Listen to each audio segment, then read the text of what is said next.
जेव्हा आपली आवडती व्यक्ती आपल्याशी न बोलता राहू लागते तेव्हा समजून जायचं त्यांना त्यांची आवड बदलली आहे. आता ज्याला धन कमवायचंय त्यानं कणसुद्धा वाया घालवू नये आणि ज्याला ज्ञान कमवायचंय त्यानं एक क्षणसुद्धा वाया घालवू नये.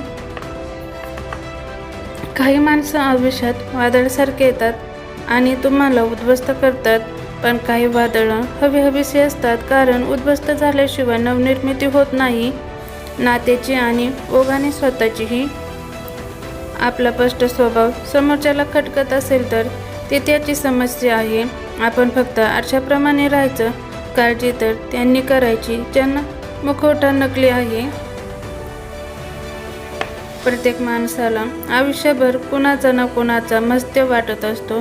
ज्या सुखाला आपण लायक आहोत ते दुसऱ्याला कोणाला तरी मिळतंय याचं एक ठसठसणारं दुःख तो कायम जवळ बागळून असतो. आणि त्याहीपेक्षा कुजपणा अशी की हे कुठं बोलता येत नाही.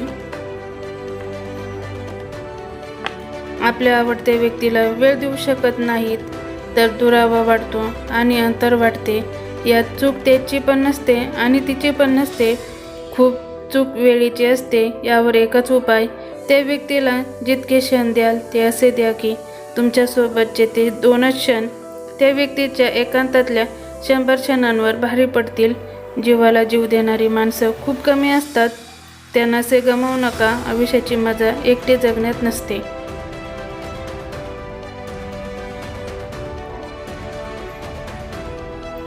जीवनातून गेलेल्या गोष्टींचा विचार करण्यापेक्षा आलेल्या गोष्टी स्वीकारल्या की आयुष्य अधिक सोपं होतं.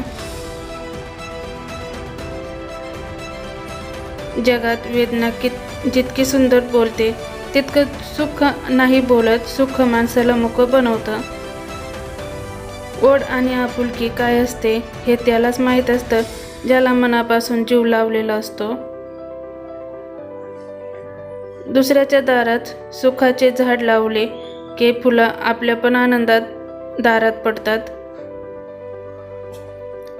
चित्र तुझे माझ्या मनात, सुगंध तुझ्या फुलातला, जाणीव तुझी चराचरात, अस्तित्व तुझे माझ्या प्रत्येक शब्दात.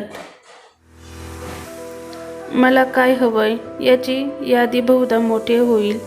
जे देशील तीच नीती असतील. जे मिळेल त्यात समाधान वाटावं इतका समजूतदारपणा असावा एवढा आशीर्वाद दे.